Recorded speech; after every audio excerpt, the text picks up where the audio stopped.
Depuis quelques années, un virus venu d'Asie fait des ravages chez les jeunes, en Europe et aux États-Unis. Les jeux vidéo.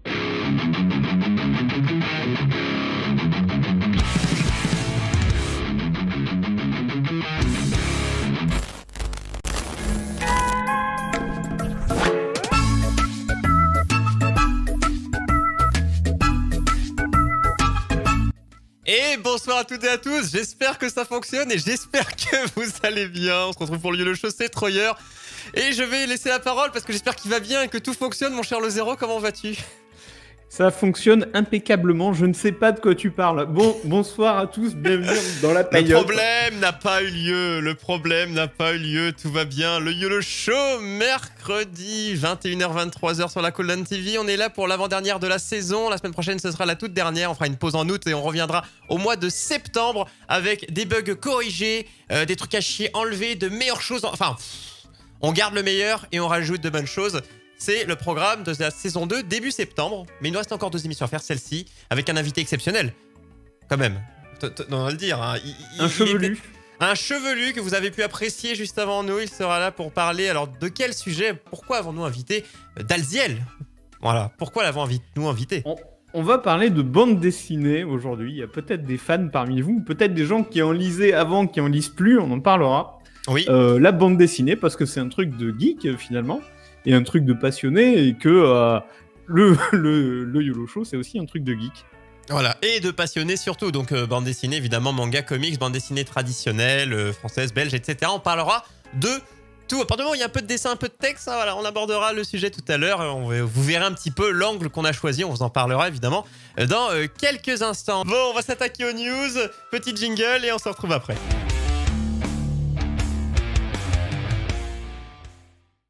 Les news, les amis, news, petite vidéo humoristique, et on s'attaquera au sujet juste après avec le quiz qui suivra, la partie gaming. Voilà, vous avez le programme de la soirée.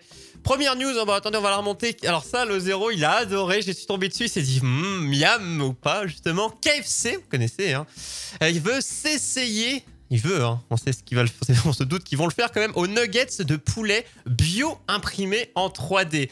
Alors déjà le titre, toi Lo, ça t'a donné faim au moment où j'ai annoncé le titre. Non mais déjà associé... Non, déjà, le poulet imprimé en 3D, franchement. Mais alors en plus, le poulet bio imprimé en 3D, pourquoi les deux en même temps? Bio, alors ouais, donc une solution de laboratoire privé comme c'est marqué, donc 3D Bioprinting Solutions, donc c'est en Russie. Est-ce que ça vous rassure? Je ne sais pas. Ce sera Poutine qui viendra faire vos petits nuggets. Il y aura peut-être à la place du... C'est quoi le colonel Sanders? Je crois que c'est ça. C'est ça, KFC. Ouais, je crois bien. Ouais, il y aura la petite tête de notre ami Poutine qui va sûrement rester président jusqu'à la fin de ses jours. Hein. Bon, c'est un classique. Et donc, le but, selon eux, hein, c'est de réduire quelque chose de plus écologique, de réduire les gaz à effet de serre dus aux élevages intensifs. Parce qu'on sait tous que les vaches et tout, ça pète, les poulets, etc. Donc, ça, non, mais ça justement, les vaches, consomme. oui, mais les poulets, en fait, les poulets, ils les entassent à 10 000 dans un hangar qui fait 4 mètres carrés. Donc non, ça justement, les poulets, en termes d'impact effet de serre, justement, c'est plutôt réduit. Alors du coup, c'est un argument bizarre en fait. Ouais, je sais pas. Donc les nuggets bio-imprimés produits à partir de cellules animales seraient ainsi plus écologiques que la viande de poulet standard. De plus, la méthode de bio-impression se dispense donc a priori de la dimension de la souffrance animale, hein, malheureusement nécessaire à la préparation de la viande.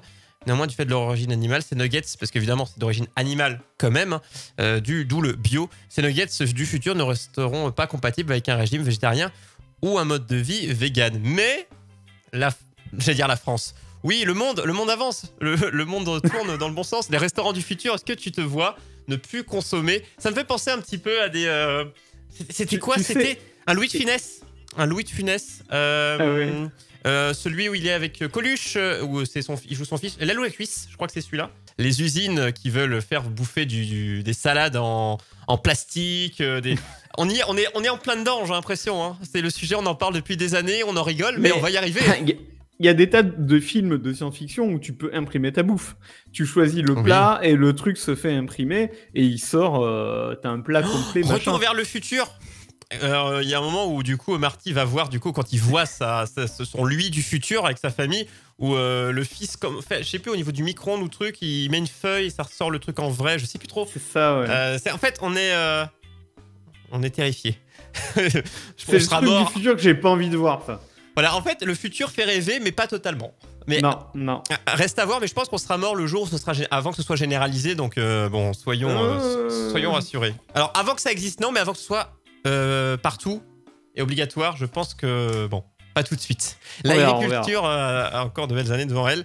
Deuxième, si vous êtes fan d'encore du futur, mais quelque chose peut-être d'un peu plus classe, de Star Trek, un tricorder. Alors, peut-être que le terme vous parle si vous êtes fan de l'espace et autres, un fonctionnel bientôt disponible à la vente.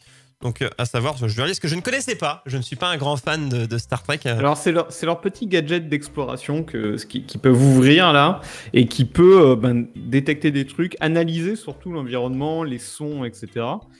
Et donc, c'est un gadget dans la vraie vie qui fait des trucs un peu comparables. Oui. Apparemment, alors, il analyse des sons, il enregistre des sons.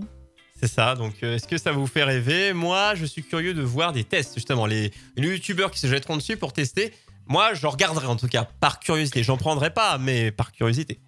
Ça peut être stylé de sortir ça, tu sais, en ville. T'es là, tout à coup, tu sors ton tricorder. Ouais, mais comme tu sais que les geeks sont pas trop appréciés, je pense que les gens te regarderont un peu avec un air particulier. Déjà que les gens se regardent actuellement, parce qu'avec l'obligation, on a tous des têtes de chelous avec les masques. Et depuis que c'est obligatoire vraiment à peu près plus partout, en tout cas dans les lieux clos publics depuis lundi.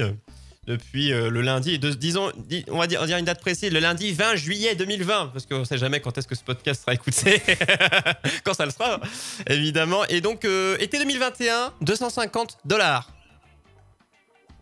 Alors, $250, par contre, pour un gadget un peu chinois, je trouve ça un peu cher. Après, peut-être que... T'as une vidéo un peu plus basse que tu peux montrer à quoi ça ressemble en vrai.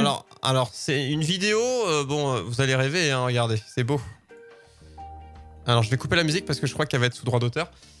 Ouais. Je ne sais plus. Donc, c'est cette belle chose, hein, regardez. C'est une vidéo... On voit rien, c'est ça? C'est ça. D'accord. C'est beau. On voit le soleil se lever, se coucher, et finalement... il l'utilise pas, il l'ouvre pas, on voit pas ce qu'il fait. Non, mais il était en cours de production, mais bon, reste à voir. Moi, je suis intrigué. Troisième, on va parler pognon, et encore plus que ça, c'est en milliards, hein. Donc Le Bon Coin s'offre les petites annonces, on parle d'eBay pour 9,2 milliards de dollars. Alors ça, j'en ai pas du tout entendu parler avant. C'est marrant quand même, Le Bon Coin qui achète des petites annonces. Alors, mais c'est pour s'internationaliser en fait, c'est pour faire Le Bon Coin international. Mais autant, si tu te dis, ils ont le pognon quand même, Le Bon Coin, donc c'est la maison mère. 9,2 milliards, ouais, c'est pas rien. Hein. C'est ça, 9,2 milliards, soit environ 8 milliards d'euros. Une acquisition validée. Advinta devrait devenir le numéro 1 mondial de l'annonce en ligne. Ah bien, tu m'étonnes.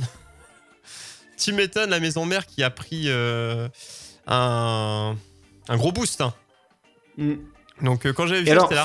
Ah ouais. C'est pas tout eBay, hein, c'est la partie de eBay qui fait de la petite annonce. Donc leur achat, hein, on sait tout ce que ça donne. Est-ce que ça va apporter des choses? Est-ce que ça va servir au développement? Ou est-ce qu'on ne va pas du tout voir quoi que ce soit? Mais ce qui est fou, c'est que les sommes, on se rend plus compte de ce que ça fait, mais 9 milliards. T'imagines 9 milliards? Et vidéo drôle, alors on n'a pas trouvé en faisant notre brainstorming hier soir avec Lo, et ce matin, j'étais tombé dessus, je te l'avais posté il y a un moment, et je me suis dit, est-ce que ça vous est déjà arrivé d'imaginer? Vous fermez les yeux, vous dormez, vous rêvez, je ne sais pas, et d'un coup vous vous dites, tiens, si les oiseaux avaient des bras vraiment et des mains. Voilà la réponse. Hein. Ouais. Voilà, bon. Ce qui peut donner des choses assez particulières, je n'aimerais pas voir ça dans la nature. Moi, c'est surtout pour les autruches que ça me semble particulier, et ce serait très angoissant. Je trouve ça chelou, je trouve ça angoissant, moi. C'est chelou, en effet, ouais. Et on voit toujours les autruches faire des espèces de coucou quand elles courent, et avec des mains. Moi, je trouve que ce serait au top. Bon, on va faire un petit jingle. On va s'attaquer au sujet. Ça cause YOLO. C'est tout de suite, juste après. Secours Jungle.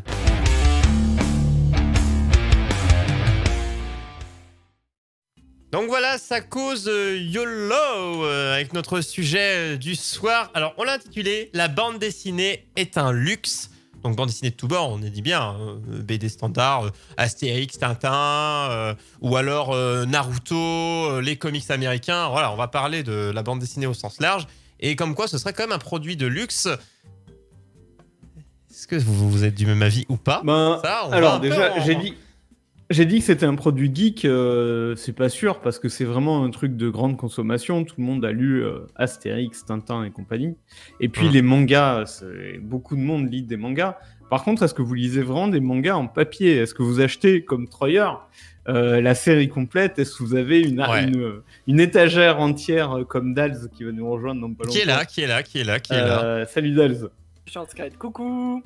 Est-ce que vous avez tous des montagnes et des montagnes de BD ou est-ce que en fait c'est trop cher? Ce que je pense. Donc, Daniels, toi tu es un fan ultime. C'est pour ça qu'on t'a Je invité. suis plutôt dans la catégorie fan ultime, effectivement. Je suis un très très grand amateur de bande dessinée. Pas que de bande dessinée d'ailleurs, d'à peu près tout ce qui se lit aussi. Mais, oui, non, mais tu es un grand dessinée. lecteur. Hein. Mais est-ce que tu es d'accord déjà, parce qu'on va en débattre, on va en échanger là-dessus, et un peu le présent, le futur. Est-ce que quand tu entends dire que c'est un produit un peu de luxe, est-ce que ça te fait tiquer ou est-ce que d'une certaine forme tu es d'accord avec nous? Enfin, avec le titre. Alors non, je suis d'accord avec le titre. C'est un produit qui est très cher et qui n'est clairement pas accessible à tout le monde. Ça, c'est sûr. Pourtant, Il y a des raisons, ceci dit, à tout ça. Ouais, c'est-à-dire que est-ce que ça vaut son prix? Est-ce que c'est cher, mais en effet ça vaut son prix? Ou est-ce que c'est l'arnaque? Est-ce que c'est cher et est-ce que ça vaut son prix ou est-ce que c'est de l'arnaque? Non, alors... C'est du papier imprimé, on est bien d'accord. Oui. Moi, à mon humble avis, hein, vas-y. que ça vaut son prix si on rémunérait réellement la personne qui est derrière. Si on arrêtait de rémunérer massivement une maison d'édition qui donne 3 copecs à un auteur et un dessinateur, ça vaudrait son prix. Par contre, en l'occurrence, en l'état, on paye massivement des maisons d'édition qui font même pas toutes bien leur boulot, et des agents. Et là, je dois avouer que ça me fait un peu mal de mettre le tarif parfois. Mais surtout que les maisons d'édition, selon le style, donc BD classique, hein, quand je dis BD classique, je parle, je redis à chaque fois la même chose, mais Tintin, Astérix, vous voyez un peu le style. Et par exemple, manga et autres, les maisons d'édition ne fonctionnent pas de la même façon, puisque je veux dire, un manga, vous allez vous en avoir beaucoup à produire, je parle pour une même série. Par contre, une BD, vous n'allez pas avoir il va pas en sortir un toutes les 2 semaines. C'est beaucoup plus de production. Du côté manga, c'est qu'on aurait parlé des animés, c'était pareil. Hein. Il y a beaucoup de production. Troyer, c'est pas tout à fait vrai. Hein. Parce que tu veux dire la production de tous les mangas, de toutes les séries, quoi. Non, mais je veux dire, par exemple, un Naruto, ça sort beaucoup plus souvent qu'un Astérix. Dans la série Naruto, les numéros, ouais, voilà. c'est ça. Non, là, c'est ça. Ah oui, il y a beaucoup plus de la série, elle s'enchaîne beaucoup plus. Du coup, c'est plus onéreux. Puisque tu dois sortir beaucoup plus souvent le porte-monnaie. Et oui, ce qui est dit, mais de toute façon, ce qui est valable, ce que tu as dit, Dals, par rapport à la production, ce qu'on devrait plus rémunérer, les gens derrière plutôt que ceux devant qui font peut-être des fois mal leur boulot, c'est vrai, mais peut-être, et même dans beaucoup de domaines. Hein. On va pas s'étaler sur d'autres domaines, mais c'est vrai dans beaucoup de domaines. Ça, c'est un sujet de fond, mais oui, c'est hyper cher parce qu'il faut en racheter. Moi, c'est surtout manga. Moi, les seuls BD autres que j'ai des Astérix, des Tintins et c'est tout, je crois. Mais sinon, beaucoup de mangas. Et en soi, ça fait un peu le même effet, je trouve, que quand on parle McDo. Tu sais, des fois, on a tendance à s'imaginer que le McDo, c'est pour les pauvres, c'est pour les jeunes, alors que c'est hyper cher pour ce qu'on y mange. Et pour en fait, pour moi, la bande dessinée, c'est comme le fast-food. Ça paraît pas cher. Le rapport qualité-prix pour toi, c'est ouais, c'est ça. Peut-être pas qualité, c'est comme le burger, quoi. Voilà, en fait, tu vas le manger vite, il va vite te rester sur l'estomac et t'auras payé quand même cher pour ce que c'est. Alors peut-être encore plus que la BD. C'est plus qualitatif, mais par contre, c'est le rapport, tu finis très vite et par rapport au prix que t'as payé, c'est ça, c'est la rapidité de finition, de manger ou de lire. Ça dépend des BD, ça, en fait. Ça dépend des BD. Oui. Déjà parce que la BD franco-belge est de loin la plus chère si tu fais un rapport temps de lecture par rapport au prix mis. Mais déjà, le manga et le comics, t'as quand même plus de temps de lecture dessus. T'as plus de pages. Si tu prends un Watchmen ou un Sin City, par exemple, t'as quand même quelques temps, quoi. C'est quand même un peu dépavé. Et ça coûte pas si cher que ça. Il faut pas tout ramener non plus au rapport prix-temps de lecture. Et je pense, voilà, ce que dit Lozero, c'est que en fait, ce qui justifie le prix, c'est pas tant le rapport prix de temps de lecture. t'as des œuvres d'art en fait en BD. Hein. C'est un art. Hein. Moi, le côté qui m'intéresse dans la BD, c'est toutes ces BD un peu d'artistes indés qu'on trouve dans les salons, où tu peux discuter avec le mec, où c'est des trucs d'art carrément, c'est magnifique. T'as des exemples un peu connus de... comment il s'appelle le mec qui fait, tu sais, Dals, les personnages animaux et... Merde, comment il s'appelle? Je sais plus. Alors, ils sont mis maintenant, mais... je vais te le retrouver. Ah, mais sinon, il y a aussi les larcenés, ce genre de choses, tu vois. Ah, bah, le truc un peu indé, quoi. Hein. Ouais. Oui, il y a beaucoup de choses. Hein. Je veux dire, quand on s'en rend compte énormément. Enki Bilal, c'est ça quand que je voulais. on se rend dans des événements type, enfin, moi je vais prendre des qui sont par chez moi, mais qu'il y a des bulles ou autres, et qu'on voit le nombre de BD, de choses qui sont faites, c'est quelque chose qui est énorme et de plus en plus de personnes s'y mettent. Là, la bande dessinée, c'est quelque chose qui s'est développé, alors de tous bords, hein, des gens à faire des mangas, des histoires. Enfin, tout le monde s'y est mis, j'ai l'impression. Alors, pas hier, hein, mais c'est quelque chose qui se développe beaucoup. Et oui, c'est toujours une industrie où les personnes qui produisent sont moins rémunérées, mais ça, oui. Et c'est un peu saturé, j'ai l'impression, non? Dals, est-ce que tu penses pas que les BD, il y en a plein qui se vendent pas du tout et qu'en fait, c'est une industrie où c'est très très dur de faire de l'argent et de sortir parce qu'il y a beaucoup trop de monde? Percer, c'est très dur parce que déjà pour être un succès commercial, c'est vraiment pas simple. En plus, les gens qui choisissent de faire de la BD très d'auteur, ça percera jamais, hein, on va pas se le cacher. On peut le tourner comme on veut, mais ça ne percera pas. Parfois, il y en a quelques-unes qui sont extrêmement reconnues et elles vont plaire genre énormément. Persepolis, c'est des trucs qui se vendent vraiment. Voilà. Donc, oui, c'est dur de percer. J'ai l'impression, pour moi, pour percer, beaucoup de... Je vais dire un truc, des youtubeurs se sont mis à la BD. On en a vu, enfin, en produits dérivés. Les youtubeurs, ils en ont fait beaucoup. Mais certains ont fait des BD. Le Rire Jaune a sorti son manga. Le Wankill. Wankill a sorti une bande dessinée. Le Rire Jaune a sorti le grand frère des deux a sorti Kaamelott son manga. aussi, si tu vas par là. Il y a eu le Donjon de Nullbuck qui a sorti des BD. La web-série Noob a sorti, eux, ils ont tout fait. Ils ont des romans, des BD, des light novels, le transmédia, c'est la vie, mais de toute façon, pour faire vivre une œuvre, le transmédia, c'est le meilleur moyen de s'y mettre. Quand c'est bien fait, évidemment, mais en général, les auteurs et autres, les choses sont quand même bien faites. Mais tu prends tout. Là, je prenais l'exemple des youtubeurs par rapport à ce que tu as dit sur l'idée de percer. Eux, ils n'ont pas besoin de percer. Je veux dire, t'es déjà connu.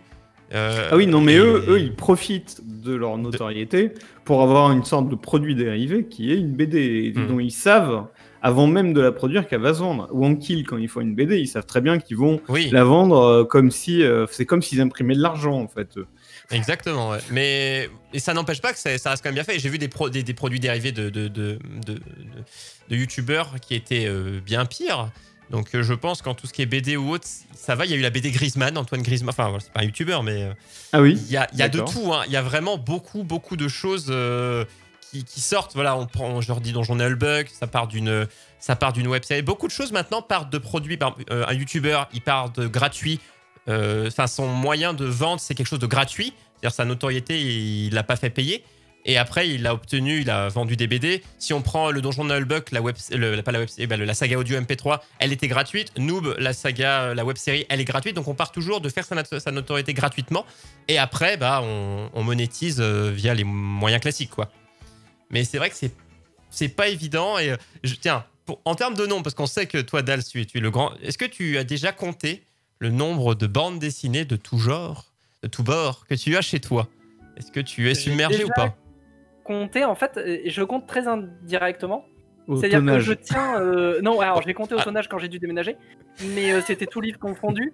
Non, j'utilise une application qui te permet de savoir, tu sais, quel numéro il te manque et autres. Ah, et donc dis-nous combien tu as de... Dis-nous tout. Tu veux savoir combien j'ai de BD? Juste dans l'appli, ce qui manque du coup certaines séries que j'ai complétées au tout début. 292. 54 séries, 292 albums. Alors, album, tu parles de BD classique? Tout confondu. Il y a BD, manga, comics. Oh, bah ça va. Franco-belge, indé, comics. Attends, manga. De séries ou de bouquins en tout? Redis-moi, il y a combien de séries? 54 séries, 292 albums. Ah, bah ça va. Moi, j'ai été à 1000 mangas il y a peu. Ça va. Et c'est inenvisageable de les revendre en partie. Ah oui, moi je n'en revendrai jamais une. Ah, moi j'ai déjà fait. Moi j'ai déjà donné et vendu parce que pas le choix du tout. Je n'en vends aucune. Ah, mais Ça, parce c'est que tu clair. vis dans un manoir, c'est pour ça, mais. Non, c'est parce que même les pieds de notre table basse sont en livre empilé. Alors moi, Ah oui. honnêtement, Et oui. c'est une des raisons pour lesquelles je n'achète pas, c'est que j'ai pas d'endroit où les mettre et que j'ai pas envie de rajouter toute une étagère pour foutre des BD. Et que, et par ailleurs, c'est un budget, mais c'est vraiment surtout le fait que En fait, il je faut sais avoir une très place. bien- En fait, ça te fait une pièce, quoi. Faut Faut une avoir pièce pour ça. Ouais, il faut une pièce pour ça, ouais. Clairement. Et par contre, à côté de ça, j'achète des vinyles à 25 balles le vinyle. Hein, donc je suis moi aussi. Bah, un 25 pigeon, balles c'est pas le vinyle, problème. Eh, Ouais, c'est un pigeon. 25 balles le vinyle, c'est donné, hein. C'est donné. Moi, j'en ai plein que je veux, ils sont pas à le 70 problème. euros, hein. Oui. 25 mais euros, 25 ça balles, va, le en prix vrai, hein. normal, quoi, disons. Voilà. Ça va, je trouve. Hein. Mais oui, là, on pourra parler du vinyle, t'inquiète pas, on reviendra en arrière. On reviendra 50 ans en arrière, Lou. Et on parlera de ta passion, le vinyle, le timbre et la collection de papillons. On y viendra. Mais oui, du coup, produit de luxe, on est d'accord. Et l'avenir, c'est qu'il faut essayer de se dire, actuellement, la BD, il y a des choses qui se développent. Il y a le webtoon aussi, hein, qui est une autre façon de, un petit peu de dérouler sur son téléphone, tel du PQ. En rouleau de PQ, j'appelais toujours ça comme ça. Moi, c'est le webtoon, c'est un peu le manga, la BD en mode de papier toilette qu'on déroule. Alors, Ça a été fait pour, hein, de toute façon. donc, c'est peut-être le moment de dire 2 mots du sondage qui est sur le channel YOLO du Discord. Si vous voulez rejoindre notre Discord, point Ouais. d'exclamation Il y a YOLO. un petit hein, comme sondage que tu as d'habitude. fait hier. Alors, qu'est-ce qu'il a donné? Où j'ai essayé de recenser un peu tous les types de BD. Et notamment, on faisait remarquer que la BD web, ça existait et que j'en avais pas parlé. Dans les BD, dans les types de BD, le principal, c'est manga. Les gens sont plutôt fans de manga, mais il y a aussi de la franco-belge un peu. Et ouais, non, c'est à peu près tout, hein, et du comics. Mais principalement du manga sur notre Discord. Manga, de ce que j'avais vu, je crois qu'en Europe, on est les plus gros consommateurs de manga. En France. Oui, tout à fait. De très loin, hein, de très très loin. Mais même, j'ai remarqué, en France, on est très multi... je sais pas comment dire ça, mais je vais donner un autre exemple. En France, tu trouves des maillots de tous les clubs d'Europe, et tu vas en Angleterre, tu trouves quasiment beaucoup plus de maillots anglais, mais pas trop français, machin. Nous, Oui, on mais est alors c'est très... parce qu'on a des équipes de merde, si je peux me permettre. Problème Oui, différent, peut-être. Mais non, mais je veux dire, on est très chauvin quand même en France. Mais je veux dire, tu vas en Espagne, c'est 100% espagnol, Italie 100%. Enfin, ils ont d'autres choses, mais on est beaucoup à s'ouvrir vers l'extérieur, beaucoup plus, je trouve. Même bien que certaines choses, des fois, En ne tout le cas, prouvent pas. pour la BD, c'est vrai. Pour la BD, Ouais. t'as tout à fait raison, ouais. On a une grande ouverture. On a des événements, on a Japan Parce qu'il y a Expo, des on vrais fans de comics en France et des vrais gros fans de manga. Ouais, des vrais gros fans de comics, ça oui. Ouais. Et ouais, c'est vrai que c'est vraiment international, tout à fait, ouais.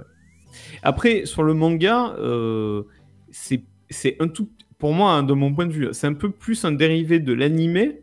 C'est-à-dire les gens qui aiment les animés et qui vont vers les mangas, peut-être. Quoique, peut-être pas. Bah, à la base, on est d'accord que le Enfin, il y a manga toute cette paraît avant culture du l'animé, scan mais... téléchargé. Mais C'est faut pas le se cas dire- de tous, mais très souvent oui. Parce qu'à la base, les gens ont connu les mangas comment en dessin animé, pas en bouquin. C'est ce que je te dis. C'est ça. Mais alors en que fait, c'est c'était paru l'inverse. Hein, Ouais. en général, ouais. le manga a existé avant l'animé. Ouais, la plupart du temps, oui. Mais ce qui se passe en France, mais peut-être je me trompe, hein, vous allez me dire l'inverse peut-être. Mais ce qui se passe en France, j'ai l'impression, c'est qu'on découvre des séries par les animés, genre, je sais pas moi, Dragon Ball ou autre, et qu'après on lit les mangas. Et petit bug, je sais pas, c'est ma connexion qui fait chier, mais bon, vous ferez avec. Vous nous entendez bien, je pense que c'est l'essentiel. Y a rien en visuel à part notre compte, vous inquiétez pas. Et en termes de prix, parce que moi je connais les prix des mangas, hein, c'est souvent entre 6 € et 8 €, on va dire 6 et 9 € les mangas. À peu près, c'est moins de 9 €, plus de 6 €, ça dépend. C'est 6,50, 7 € en moyenne. Une bande dessinée classique, non, je sais pas si c'est ça classique, mais bon, Franco-belge. voilà, franco-belge, Ou merci. on peut dire franco-belge, ouais. C'est ce que je n'ai plus les prix de ces choses, que je ne les achète pas. C'est 15-20 euros. 12-13 € un tome connu et un peu ancien, et une grande nouveauté 15 €. Ouais. D'accord. Et les comics, j'en ai Bah, jamais les acheté de comics. Enki Bilal, en fait, tout dépend de la Comics qualité. entre 14 et 18, et les intégrales vont monter à 25-30. Donc en termes de prix, les comics sont en haut de l'échelle. Ouais, mais par ils rapport présentent plus de pages et toutes colorées. Ah oui, non, je sais, non, mais j'ai pas essayé de comparer. Je dis juste que Oui, les non, mais comics voilà, sont je plus veux dire. chers, mais à raison. Parce que bah, ils sont. Mais est-ce que plus de pages, est-ce que la moyenne des pages, c'est à peu près tous les comics, c'est à peu près, c'est comme tous les mangas, tu les prends, ils font à peu près tous le même nombre. Est-ce que les comics c'est pareil? Ils sont Non, tous à peu c'est près variable. similaires. C'est très variable, mais par rapport au tarif, c'est à peu près raccord, généralement. D'accord. Non, je veux dire, tu vas pas avoir 300 pages de plus d'un comics à l'autre. On est d'accord. C'est peut-être 10, Non, 15, ou 20 alors pages, t'auras 10 pages. 300 balles de plus, quoi. Enfin, entre guillemets. Non, parce que là, il bascule sur différents tomes, du coup. Oui. Ouais, ok. Ou Donc, alors c'est des gigas intégrales, ou des one-shots, ou des trucs un peu particuliers, quoi. Parce que c'est ce qu'on dit, c'est l'aspect que ça te paraît pas cher parce que t'en prends qu'un. Tu te dis, si, bah, je prends le manga, mais là, ça te coûte 7 balles. Tu te dis, bon, ça va, 7 balles. Sauf que bah, tu vas le lire en. Moi, un manga standard, je le lis en. Quand c'est pas trop rempli de pavés, parce qu'on en a. Bah, moi, tu compares, tu lis du Full Metal Alchemist où t'as des fois la page, t'as même pas de dessin, tellement il y a de texte. Sur certains moments d'explication et autres. Et quand je lisais du Naruto, c'était du pif, paf, pouf, et t'as déjà fait 4 pages. Donc voilà, mais sur un truc qui se lit assez de manière fluide, en moins d'une heure, tu l'as lu, donc ça peut-être 7 € l'heure, quoi. Donc ouais, c'est vrai. J'aime pas trop compter comme ça, mais oui. Non mais Donc- en fait, Donc, c'est le même prix que le cinéma, c'est ce que tu vas me dire. c'est ça. Difficile Et... de chiffrer une œuvre potentiellement artistique juste en heures de lecture, non? Enfin, moi, ça me semble un peu. Oui, non, récupère. c'est. Oui, non, C'est mais vrai là, que c'est juste pour c'est vrai se que rendre c'est compte difficile. que si par. Enfin, après, c'est chiant pour des grosses séries, mais une série qui a 10 bouquins, bon, ça te fait. Tu te dis que ça te fait 70 € l'œuvre. Bon, 70 €, c'est le prix d'un jeu. Enfin, t'essayes de te dire que ça. Mais par contre, par exemple, un One Piece, le mec qui veut tout, ou Naruto, bon, bah, One Piece surtout qui est pas fini. Je prends celui-là qui est le plus gros et qui continue, enfin, qui va devenir le plus gros. Bon, je sais pas, le PEL est craqué, le mec qui veut tous l'acheter Moi, je une fois que tout c'est je fini. trouve que c'est une forme d'abonnement un peu.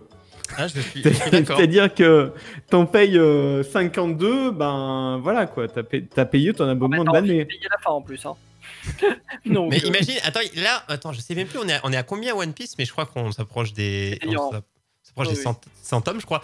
Donc c'est-à-dire que bah, on sera à 1000 € la série complète neuve. on est d'accord. C'est ça à faire trop, mais voilà, c'est la production manga japonaise qui a la même base que celle des animés, avec beaucoup, il y a que dans les mangas où t'as vraiment sur la même série où tu suis le même personnage dans sa aventure, des choses aussi longues. Mais vraiment, Oui, après ils font pas toutes. Mais elle n'est pas la même production. Je sais pas comment ça se passe d'ailleurs, ce que je vois à peu près, je me suis déjà renseigné, j'ai vu des reportages, des choses comme ça sur la production de manga, comment ça se passe sur les équipes. Par contre, j'ai jamais vu un peu comment ça fonctionnait pour la BD classique. Et pour les comics, je sais pas si vous, messieurs, vous Ben, avez... c'est pas, enfin, ça dépend, il y a tellement de cas. Mais en Ouais. gros, pour En fait, la les BD, comics, t'as les grandes maisons d'édition qui ont des maisons AID, donc qui sont plein d'auteurs sur les mêmes séries. Et puis t'as les comics indépendants. Donc en plus, ça fait deux systèmes très distincts. souvent en fait, pour les disons les petits, t'as le principal, le dessinateur, disons, qui est le créateur de la BD, qui dessine. Parfois, t'as un scénariste qui l'aide, souvent. Et c'est en noir et blanc. Et après, t'as un ou une coloriste qui vient mettre en couleur, ancré. Et puis, souvent, tu as une petite main qui écrit les dialogues aussi, parfois, dans les bulles. Et puis, c'est tout. Hein. Tu as genre 3-4 personnes qui travaillent sur une BD. Ouais, c'est ça. Bah, le seul truc que j'ai vu, que je connais par rapport à la BD, c'est Noob, où tu avais donc le scénariste, le créateur des scénarios Noob, avec un dessinateur et un coloriste. Une coloriste. Enfin, une. Hein.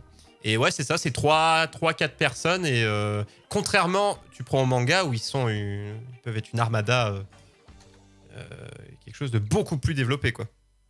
Et le comic, c'est la même, c'est plus côté franco-belge sur les moyens de réalisation, ou plus japonais dans l'équipe et la taille de l'équipe pour les comics.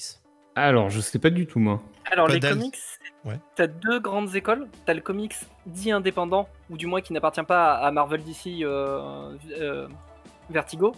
Donc, qui eux fonctionnent presque sur le modèle franco-belge.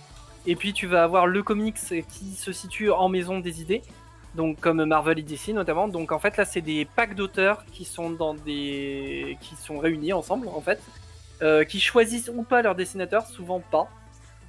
Et après c'est la maison des idées qui fait aussi, qui donne les directives générales sur l'histoire, le design, les personnages, ce genre de choses. Ah oui, ça change, les équipes changent, ça veut dire, pour des fois une même œuvre. C'est-à-dire que même parfois dans une même série, tu peux avoir, par exemple, tu prends un tome classique de, je sais pas, les X-Men, voilà, au pif. Hein.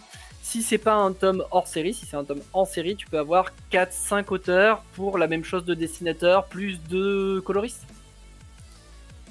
D'accord. Ah oui, en fait, j'ai l'impression que le comics américain, j'ai l'impression de voir ça comme un studio de jeux vidéo, sur leur mode de fonctionnement un petit peu, qui fonctionne un peu vraiment à part par rapport au manga ou autre, où tu vas voir les mêmes personnes qui vont revenir, et à la BD franco-belge. Là, ils s'attachent moins aux personnes. En fait, il y a, comment dire, un style bien plus formaté. C'est une convention de style de dessin que tu peux imiter assez facilement, relativement. Et en fait, t'as pas une patte de dessinateur vraiment marquée sur une personne dans le comics. Enfin, ça arrive. Il y a des cas, mais c'est quand même assez rare. Il faut bien trancher entre les séries produites par les grandes maisons d'idées et les comics indépendants dans lesquels là t'as des pattes hyper tranchées et vraiment intéressantes, beaucoup plus travaillées. Ouais, le développement. Mais dans la grosse industrie, disons, au contraire, ils mettent un point d'honneur à avoir un style formaté presque interchangeable. Oui, oui, totalement, oui. Ce qui n'est pas le cas dans la franco-belge. Hein. Enfin, dans la franco-belge, en fait, c'est faux ce que je dis, parce que les dessinateurs de Blake et Mortimer, d'Astérix, etc., ça varie, hein, en fait. Ils copient le style des précédents, mais c'est pas toujours dessiné par les mêmes gens. En vrai. Oui, mais traditionnellement, c'était dessiné par les mêmes gens. Généralement, c'est quand la série va au-delà de... Mais ils copient le style d'origine, quoi. Voilà. Oui, voilà, il copie le style. La BD, je sais pas, on va dire avant 2000 et la BD après 2000, enfin même bien avant 2000, la BD de l'époque et la BD de maintenant, son fonctionnement n'est plus, enfin, on ne fonctionne plus de la même façon. Donc il y a ça qui joue aussi, hein, économiquement. Non, c'est sûr, mais on est encore capable de sortir des BD de mecs morts, quoi. Franquin, Hergé, etc. Et Uderzo et qui tu veux, quoi. Et tous les mecs morts, ils sortent encore des BD. Hein. Excuse-moi, Michael Jackson sort encore des albums. Donc, il sort encore des albums. C'est pas faux. C'est pas compliqué. Johnny, je sais pas quand est-ce qu'il va ressortir, mais peut-être bientôt en concert. Donc, mais si, Johnny, il a déjà sorti un album alors qu'il était déjà mort. Hein. Oui, mais ça, c'est classique. Dès que la personne meurt, il y a un album qui est déjà prêt à sortir, mais par contre, peut-être en concert bientôt à Bercy ou pas. On ne sait pas. Dans Bob les Marley écrans, en sort un tous les 2 ans, en gros. Donc je ne sais pas, il retrouve des trucs, punaise, il avait pas sorti ça, non mais oh, non mais... Et du coup, pour le côté numérique, parce que là, on parle papier, on paye le prix à la fois de la création, parce qu'à chaque fois, on oublie, on se dit, quand c'est des maths, on paye moins. Mais globalement, le prix du papier et autres, c'est pas ce qu'on paye vraiment, puisque quand tu veux... C'est le prix le moins cher de l'ensemble. Oui, est-ce que des fois, en dématérialisé, mais ça, on voit ça pour beaucoup de choses. Hein. Moi, des fois, les jeux en démat coûtent plus cher que le jeu en boîte, des fois 20% de plus, 20-30% de plus, alors autant l'acheter avec la boîte.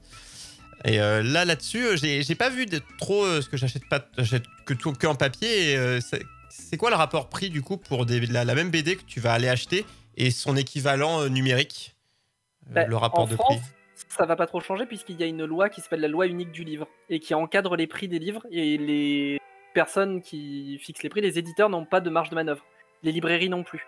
C'est l'État qui va fixer le prix unique du livre. Donc en fait, il y a pas de... Elles sont soumises à une certaine loi. Donc c'est pour l'accès à la culture, du coup. Et en fait, il n'y a pas tant de différence que ça dans le numérique, mais parce que c'est un encadrement légal. D'accord, ok. C'est un peu dommage, quelque part. Mais bon, je vois pourquoi ils le font, hein, mais c'est un peu dommage, je trouve. Parce que dans la musique, par exemple, le numérique, c'est nettement moins cher. Là, on voit, clairement. Il y aurait une logique, je pense. Il y a une vraie économie à éditer numériquement par rapport au papier. C'est une vraie logistique. Le papier, c'est lourd, c'est cher, il faut l'imprimer, il faut le trimballer dans toute la France, voire internationalement. Oui, est-ce qu'on parle des livraisons, les camions, les avions, etc. Écologiquement, on est en plein dedans. Par contre, le jour où c'est le tout numérique, les librairies, elles sont fermées, quoi. C'est ça. Et c'est ça. Oui, alors il faut qu'elle se réinvente, quoi. Mais C'est ça. Mais moi, ce que je trouve triste un peu, c'est que les versions numériques, en fait, que ce soit des versions numériques, c'est qu'il n'y ait pas vraiment une plus-value. En fait, on te vend un PDF, quoi, plus ou moins. Il y a des BD numériques vraiment développés. Alors oui, là tu parles vraiment de l'équivalent numérique de la même Oui, BD. on parlait des webtoons, mais... Parce qu'il existe des BD vraiment où quand tu scrolls, t'as vraiment des... T'as l'impression que le papier... Enfin, il y a de l'action, c'est comme si limite, c'est entre la vidéo et le papier où que tu vas scroller, où tu vas passer et tu vas voir le truc arriver. Un petit peu des fois comme certaines cinématiques de jeux vidéo ou qui sont faites en images, mais les images bougent un peu. Et ça, il existe des bandes dessinées comme ça, mais c'est vraiment des choses, elles sont faites pour ça. Et moi j'ai un peu de mal à lire des trucs comme ça, je sais pas, des fois ça peut me sortir parce que je me dis, des fois t'es en mode, putain, tu lis, mais en même temps ça j'ai montre un peu une de mal vidéo. aussi, ouais, ça fait un truc un peu grand spectacle, alors que... Et c'est pas forcément à ton rythme, c'est pas comme ça que tu l'aurais vu forcément. Ouais, je suis pas un fan non plus, mais je peux comprendre que le choix soit fait de temps en temps. Ça coupe le côté imagination, je trouve. Mais est-ce que c'est l'avenir dans le sens, est-ce que vous imaginez, vous, la fin du papier en mode tout numérique et du coup, on devra se tourner que maintenant, s'il n'y a plus le papier, tous ceux qui éditaient et qui fabriquaient tout ça, on va se tourner que vers ça pour se dire, maintenant qu'on n'a plus le papier et qu'on se concentre que sur le numérique, on va le développer encore plus et que de faire juste le fameux PDF. Est-ce qu'on va tendre vers ça ou pas? Ou est-ce que on va être la fin du papier ou est-ce qu'on restera toujours dedans?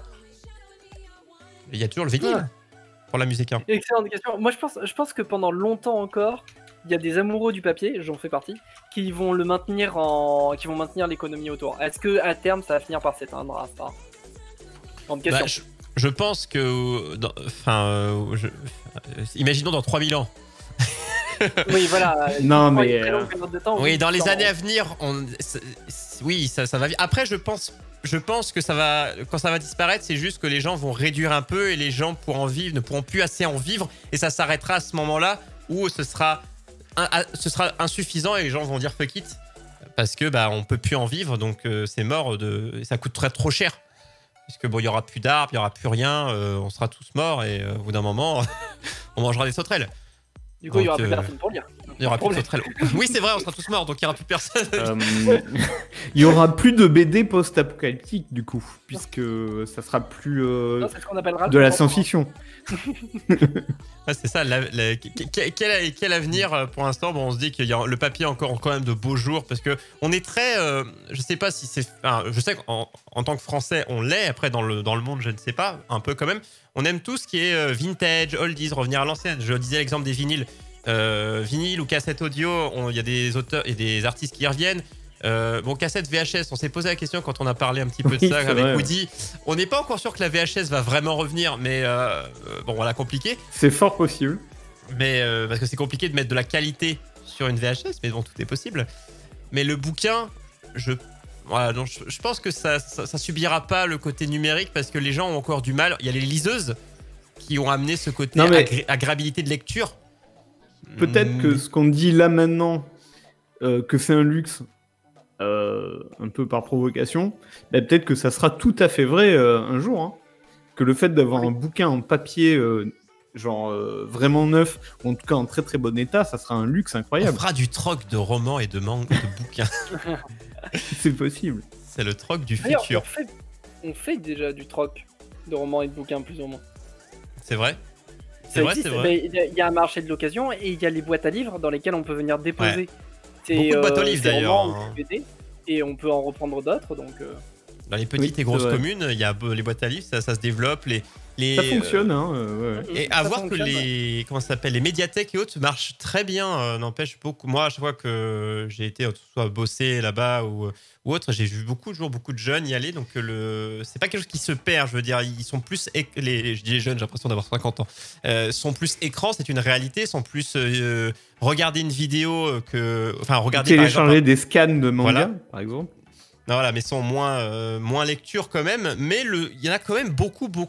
Hein. Moi, quand j'ai bossé en radio, j'ai fait des émissions littéraires avec des collégiens, des lycéens à fond.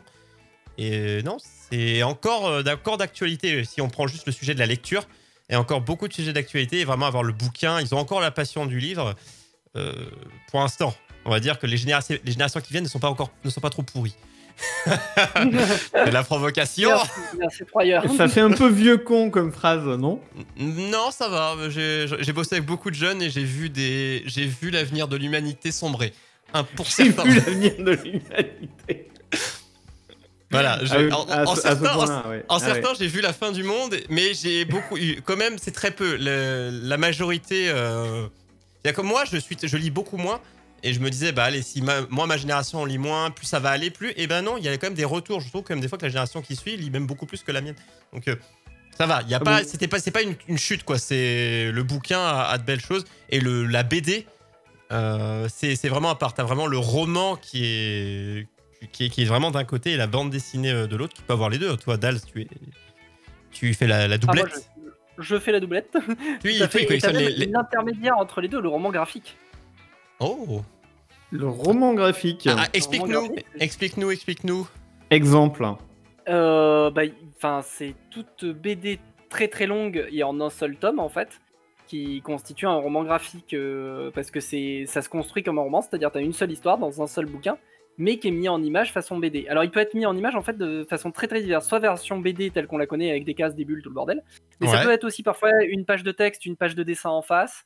Ça peut être parfois plusieurs pages de texte et chaque chapitre est illustré de quelques planches au format double page, par exemple. Enfin, il y a énormément de genres différents qui existent. Enfin, énormément de façons de le mettre en œuvre. Ok, parce que t'as quand même des fois, moi j'ai lu beaucoup de bouquins où t'avais des illustrations, mais on parle pas vraiment d'une illustration toutes les 20 pages. On parle vraiment. Non, je parle d'illustration très présente quoi dans l'histoire. J'ai cherché roman graphique. En fait, Mouse par exemple ou Persepolis dont je parlais tout à l'heure, tout ça c'est des romans graphiques donc. Tout ça c'est des romans graphiques. D'accord. Oui, en effet. Ok. Mais c'est assez répandu en fait, oui. Oui, bien sûr. Il y en a plein en fait. Et c'est un genre très très intéressant aussi, qui appartient directement à la BD, mais. Oui, et en termes d'ailleurs, niveau tarif, ça se rapproche plus d'une BD ou ça se rapproche plus... Moi j'aime bien parler argent. Ça se rapproche plus d'une BD ou d'un roman? Ça se rapproche d'une BD forcément, parce que t'as quand même le boulot d'un dessinateur et d'un coloriste éventuellement par-dessus. Donc, oui, en plus, de métiers qui sont mis en... Voilà. Il faut payer un peu plus de personnes. Est-ce que tu collectionnes, est-ce que tu aimes lire les notices aussi d'appareils? Est-ce que tu es de ce gars-là tous les soirs qui tapes une notice de... Ça c'est ta dope, ça. De la vente séchante.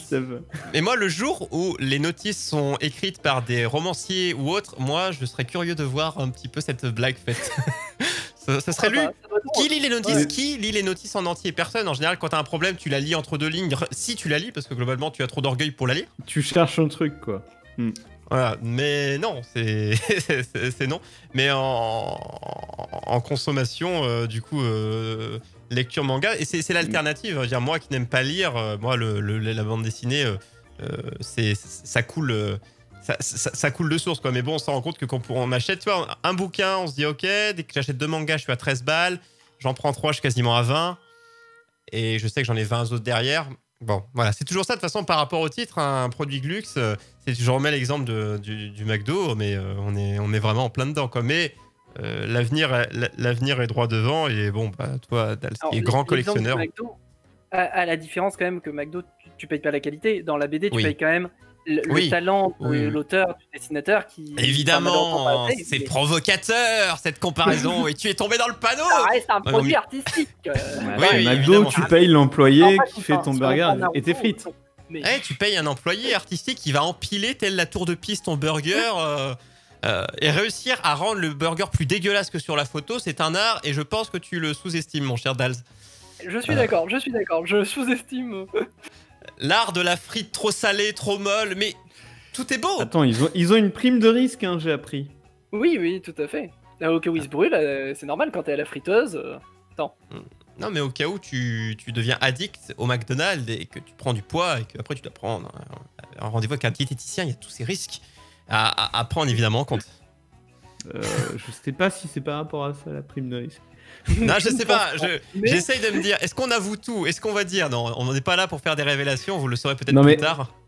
Un jour, on imprimera tout ça en 3D. De toute façon, il y aura plus personne en cuisine au McDo. T'appuieras sur un bouton et ton burger se fera imprimer. Quoi. Le bouquin en 3D, imprimé en 3D, c'est-à-dire que tu t'imprimes et t'imagines la longueur. Imagine, bah j'ai un roman de Mais 1000 alors- pages. Le bouquin, c'est pas impossible. Hein. Oui, On- loin de là. En théorie, pourquoi pas? On pourrait imprimer un bouquin à la demande dans Alors- un petit distributeur. Pouic. On imprime déjà un bouquin en fait, hein, pour information. Mais Non, mais pas chez- en mais- 3D, d'accord. Non, Ah, mais non, mais pas à la peut-être- demande dans un distributeur. Oui. Ouais, mais oui, donc chez soi, tu vois, tu commandes, au lieu de que ce soit livré par Amazon dans ta boîte aux lettres, tu passes commande et après, t'auras tous des imprimantes 3D ou des équivalents chez nous, et poum, et après, il te le fait. Et Imagine, non mais imagine, t'as des distributeurs, au lieu d'avoir des boutiques, t'as des distributeurs où dedans il y a tout le papier et tout, et tu choisis ce que tu veux, et en 5 minutes, en 2 minutes, ça t'imprime tout ton truc. Ça Mec, te le sèche et ça te le sort. C'est voilà. horrible. Mais c'est horrible, tu vas tuer des emplois. Tu veux Non, mais non, tuer mais surtout que l'industrie. j'ai une passion pour me balader dans les librairies, parler avec les libraires, qu'est-ce qu'ils mettent en avant, quels sont leurs choix. Enfin, Attends, c'est ça qui est intéressant. Tu parles aux gens. Mais oui, je parle aux gens. Alors oui, rarement, mais je parle aux gens. Voilà, C'est j'étais très un petit peu étonné. Voilà, t'es censé rester Non mais enfermé. c'est vrai que la boutique spécialisée BD, c'est un monde particulier. Hein. Ah, c'était génial. Il y en a 3 ou 4 dans ma ville. On peut c'est spécialiser particulier. BD hein, avec pas de roman, on est d'accord. Hein. BD. Ouais, spécialisé BD. Ouais, mais c'est vraiment, on sent vraiment l'univers. Bon, j'aime pas ce mot, mais l'univers geek dedans. Quand tu y rentres, par rapport, je trouve à une librairie où tu rentres dedans, ça fait très, enfin, toutes les librairies se ressemblent, tu vois. De base, alors il y en a qui vont m'insulter, mais voilà, mais une librairie, ça fait très bon. Je veux dire, moi, j'ai rentré dans 5. Par contre, t'as vraiment un univers. Tu rentres vraiment dans un autre univers. Quand t'arrives dans, j'ai l'impression de rentrer un peu comme dans un magasin de jeux vidéo, quoi. Je Ouais, ressens c'est une cette même ambiance, ouais, un peu spéciale. Dans certaines, c'est un vrai groupe de passionnés qui tient la librairie et tu le ressens tout de suite quand tu passes la porte, ouais. Mais pour les livres en général, hein, les libraires ou autres, j'ai rarement vu des connards qui n'y connaissent rien en mode vendeur de cravate, hein, que ce soit des romans ou autres. Généralement, le monde littéraire, c'est des passionnés, je trouve. Globalement. Oh, je pense. hein. Oui, bah déjà, c'est archi mal payé et c'est en voie de disparition. C'est Alors, ça, autant c'est que- pas non plus la carrière où tu peux faire des milliards, quoi. Donc, Non, quand bah tu après, fais oui. ça, je pense que tu y crois un peu. Je pense que les boutiques BD ou autres, hein, ils s'élargissent. Par exemple, moi, je suis entré dedans. En général, ils vendent des figurines. Ils vendent. Enfin, ils se développent beaucoup. Ils ne font pas juste du livre. C'est bande dessinée, c'est comics et tout. Mais c'est figurines. C'est beaucoup de produits dérivés. Et ce genre de choses fonctionne parce qu'on est dans un monde qui, justement, se geekifie de plus en plus, quand même, Et en fait, ils peuvent prendre la marge qu'ils veulent là-dessus.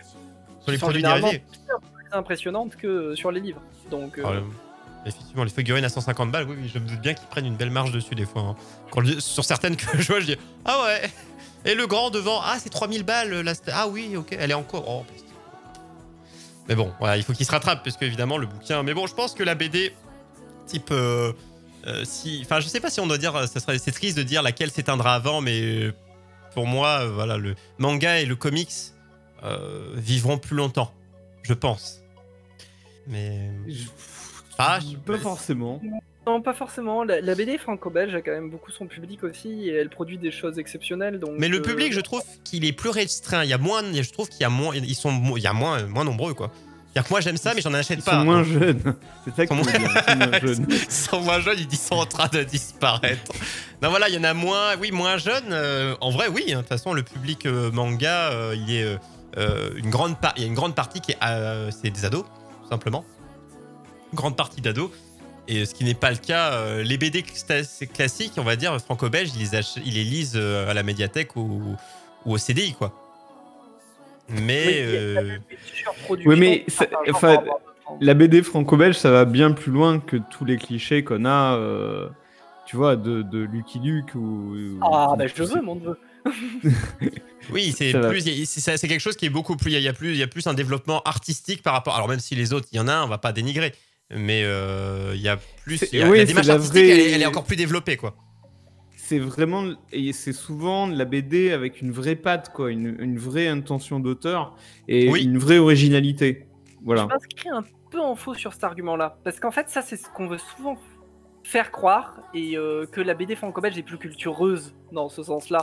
Parce qu'elle a plus d'intention d'auteur, parce qu'elle est plus travaillé sur certains points. C'est vrai que les mangas, c'est beaucoup le cas, mais c'est pas des trucs très connus, c'est tout. Voilà, et le problème c'est la production, c'est juste que le manga produit. C'est ce qui arrive jusqu'à nous, oui. Voilà, Aussi. purement économique et plus basique.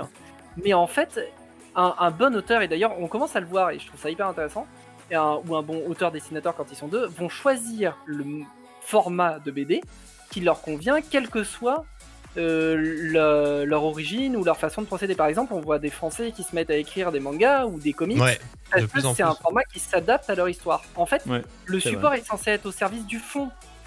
Ouais, C'est pas on est d'accord. censé, voilà. C'est pas censé être un argument économique en soi. C'est censé, tu choisis le bon format pour bien représenter ton histoire. Oui, et c'est ce que tu kiffes aussi dans tous les cas, quoi. Mais oui, t'as beaucoup de choses qu'on a l'impression qu'en France, quand tu vas dans des grandes librairies, t'as punaise, il y a tous les mangas, mais t'en as peut-être combien de séries? T'as peut-être 50, 60 séries différentes, mais il y en a des milliers qui existent. Donc en fait, les choses les plus poétiques, on les voit pas arriver chez nous, quoi. Enfin, très peu, quoi. Ou alors les spécialistes les Et commandent. surtout dans le manga, t'as vraiment tous les styles. Chez nous, t'as évidemment tous les mangas pour ados, les mangas hentai, tous les types de mangas qu'on connaît ça, ici. j'achète. Ah, pardon. Mais en fait, Ah. au Japon, t'en as 32 plus des styles de manga. Ouais. Mais Et t'en as qui s'adressent à tous les âges, à tous les profils. T'as même des gens en costume cravate qui lisent des mangas au Japon. Oui, mais le manga est plus. Nous, le manga, c'est catégorisé pour les enfants. Et chez eux, c'est un petit peu. Tu sais, chez nous, c'est classe de lire un roman. Eux, c'est. Enfin, ils ont des trucs, des romans aussi, entre guillemets, standards au Japon et autres. Mais le manga, c'est un peu aussi ça. Tu lis un manga comme tu lirais un roman au Japon, quoi. Que nous, lire un manga, c'est un jeune, quoi. Donc, c'est beaucoup. Oui, c'est oui, comme, tout à fait, comme ouais. regarder un dessin animé. Mais il y a aussi des mangas hyper. Comment dire, super. pour les femmes au foyer aussi, et des trucs à l'eau de rose. Hein.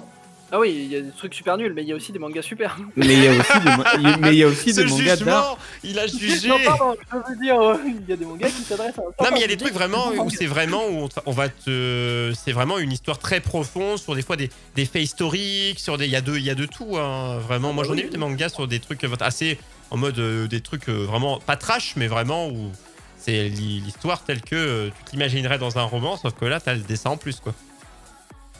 Donc c'est assez développé. Oui, le manga, on s'en fait. C'est comme il y a des fois, il y a aussi certains dessins animés qui sont pas pour les enfants parce que ils ont une morale et quelque chose de plus développé et de plus entre guillemets trash dans le discours et de plus direct. Donc le dessin animé, pareil, a cette connotation enfant, alors que c'est juste une façon de raconter une histoire, quoi. Je pense que le parallèle est très bon entre les deux. Ah merci. Merci, je le prends droit dans mon cœur. Peut-être que pour finir, on pourrait se suggérer des séries coup de cœur ou des BD coup de cœur. Dals, je suis sûr que tu peux nous trouver des trucs qui pourraient éveiller des passions chez les gens. Alors, qui pensent ne pas aimer la BD, mais en fait, pourquoi pas. On va raconter un style chacun, c'est-à-dire qu'il y en a un qui parle d'un comics, l'autre qui parle d'un manga, l'autre qui parle du franco-belge. Comme ça, on va vous donner un style dans chaque. C'est ça. Moi, je prends le manga. Vous vous démerdez. Alors Dals, une suggestion, quelque chose de... Si je dois suggérer un truc, moi je vais prendre forcément mon chouchou, mais je suis très biaisé. En même temps, je pourrais en suggérer plein là sur le coup, mais... Vas-y, dis-nous. J'ai une passion, moi, pour Neil Gaiman, que ça soit ses romans ou ses BD, et du coup, forcément, son œuvre majeure qui s'appelle le Sandman, et qui est un comics très connu maintenant, je pense. Enfin, moins dans le milieu. Et pour moi, c'est un pur chef-d'œuvre. Hein. Honnêtement, de la première à la dernière page, vous pouvez l'avaler. Le style graphique est incroyable. Il y a 2 dessinateurs qui s'enchaînent et qui sont dingues. Et puis, c'est toute l'histoire de Gaiman qui se déroule et on est absorbé. C'est poétique. L'intrigue est bien ficelée. C'est plein de métaphores de la vie quotidienne. C'est excellent. En tout point. Donc, tu conseilles en comics. Sandman. Ah oui, pour moi, Sandman en comics, un des must-have. Un des plus grands comics écrits. Très bien, j'espère que vous noterez. On pourra vous remettre ça sur Twitter. Comme ça, au moins, vous pourrez. On mettra la triplette de conseils. Toi, mon cher Lo, quelle est la recommandation du jour? Quelque chose qui t'a marqué? On peut dire que c'est du franco-belge, mais en fait, c'est un truc qui a marqué beaucoup de gens. Et si vous le connaissez pas, ça vaut vraiment le coup de vous plonger dedans. J'en parlais, c'est Enki Bilal. Enki Bilal, en fait, c'est presque de la peinture plus que de la BD. Chaque vignette est magnifique. C'est des œuvres d'art, vraiment. Il a un style de peinture, un peu. Et c'est un peu de la science-fiction. Par exemple, le 5e élément, c'était très inspiré de l'univers d'Enki Bilal. Ce genre de choses qui sont... c'est pas cyberpunk, mais presque cyberpunk, en fait. Et vraiment, Enki Bilal, c'est très très fort comme dessin et comme univers et comme histoire. Et je vous le conseille fortement. Sa dernière œuvre, Bug, est d'ailleurs écrit comme un comics. Il a fait le choix du format comics. Et très très bon. Ah, il développe un petit peu. Ouais, comme quoi, on disait, quelqu'un n'est pas fixé sur une manière d'écrire ou de dessiner. Enfin, je veux dire, qu'est-ce qu'il va utiliser, c'est qu'est-ce qui va être le mieux servir l'histoire qu'il veut raconter, quoi. Donc, est-ce que c'est la BD, est-ce que c'est le roman? Oui, Enki Bilal, c'est un très très bon exemple parce que il a tout ce côté graphique de l'art plastique presque, où il essaye des nouveautés, des nouveaux trucs, des nouvelles pattes graphiques, des trucs avec de la couleur, sans couleur, et donc le format aussi qui change. Alors c'est peut-être pour ne pas s'ennuyer, mais je pense aussi que c'est pour se renouveler par rapport à ce qu'il veut présenter, ça, en effet. Et d'ailleurs, en disant ça, ça me fait penser qu'avant de dire, moi, mon coup de cœur, enfin, un des coups de cœur, c'est qu'en art plastique, au collège et potentiellement au lycée, il ferait mieux de nous faire réfléchir. Peut-être certains le font sur la BD et autres, plutôt que de faire des collages de merde. Moi, voilà. Je trouve qu'en art plastique, on devrait te faire dessiner des BD, ouais. Et de tout style. Et au lieu de faire de la merde, mais bon, ça... on n'y est pas encore. Moi, pour vous dire, pour la musique, vous avez tous eu la flûte pendant 10 ans, ça ne sert à rien. Mais moi, j'ai eu un prof qui a sorti l'EPC, Audacity. On était en 6e, donc en mode on va faire du montage audio. J'étais wow, ça c'était un vrai. Bon, après la folle est revenue et on a refait de la flûte. Alors, bon, ça, on lui a foutu dans le cul. Moi, c'est quelque chose que, encore une fois, on reste dans le classique, mais là que tout le monde connaît de tous bords. Alors, je vais pas vous citer parce que moi, j'aime tous les genres. Moi, je n'ai pas de limite. Tout le monde le dit. Alors, moi, c'est mon coup de cœur global, que même des gens qui n'aiment pas les mangas ont aimé. C'est Death Note. Moi, c'est toujours quelque chose que, bon, je ne prends pas de risque. J'ai pas lu, mais j'ai adoré l'animé. Voilà, pour moi, Death Note, j'ai connu en bouquin, j'ai regardé l'animé. C'est un truc où, à part sur Netflix, il s'est passé des choses graves. Mais. Ça, on va pas en parler. Mais sinon, pour moi, Death Note, j'avais fait un rapport en me disant le bouquin, j'ai adoré l'intrigue, la façon de gérer les choses. Bon, en gros, hein, pour vous dire, pour ceux qui connaissent pas, donc ça commence avec un rapport qui est assez mystique entre les dieux et les humains. Et le personnage principal, il est lycéen au début de l'histoire et bon, il trouve que le monde est un petit peu trop sombre à son goût et qu'il n'y a pas assez de justiciers. Et bon, si lui pouvait le faire pour les meurtres, les machins, et voilà un petit peu tout ça, bah, il aimerait l'être. Et bon, au tout début, il y a un carnet de la mort, Death Note qui tombe du ciel, laissé tomber par un dieu de la mort. Et il va le ramasser, et voilà. Et c'est un jeu de chat et de la souris un petit peu. Et si tu écris un nom sur ce carnet, le nom que tu as écrit, la personne meurt. Voilà, de la façon dont tu l'auras écrit sous certains jours. Et il se rend compte qu'en fait, c'est un pouvoir un peu lourd à porter. Voilà. Oui, évidemment. Et il va être dans les deux camps, mais je trouve que c'est une œuvre que, à la fois le bouquin, j'ai adoré, très peu, il y en a 12, je crois, il y en a 12. Il y a 12 livres. L'animé, j'ai trouvé très bien. Même le doublage français, je l'ai trouvé bien. Et le doublage japonais, les musiques, j'ai dit punaise, il y avait pas je vous conseille en live action, donc avec des acteurs. Il y en a, alors pas celui sur Netflix, quoi qu'il y en a qui le défendent en mode, bah, c'est une réinterprétation de l'œuvre. Si tu le vois comme ça, vas-y. Mais par contre, il y en a un qui suit vraiment avec les dieux de la mort et tout en 3D et tout, mais qui est vraiment fait vous cherchez film Death Note, mais film avec les acteurs, et il y en a des assez un peu plus vieux qui sont faits, qui sont très bien. Il y a vraiment des bons films avec acteurs Death Note qui datent un peu. J'ai plus les noms. J'avoue que l'expérience Netflix m'a un peu échaudé. Mais assez cool. Je sais plus s'il est coréen ou si... Non, c'est vraiment c'est film japonais. C'est japonais. Mais il y a des films avec acteurs, du coup live action, qui sont que je trouve assez cool. Alors c'est sûr, 1000 fois mieux que si on compare à Netflix, mais vraiment bien pour un truc tiré de manga où bon, on a vu ce qu'à cette époque, ce qu'avait donné notamment Dragon Ball ou autre, même les vieux films Dragon Ball, il y en a des marrants. Hein, des films Dragon Ball, il y en a beaucoup. Alors on pense pas à Dragon Ball Evolution, mais qui est un autre monde encore une fois. il y en a d'autres des plus vieux qui sont assez marrants à regarder, mais là par contre c'est vraiment super sympa. Donc Death Note pour moi qui n'a pas d'erreur, l'animé, le manga, les musiques, voilà tout.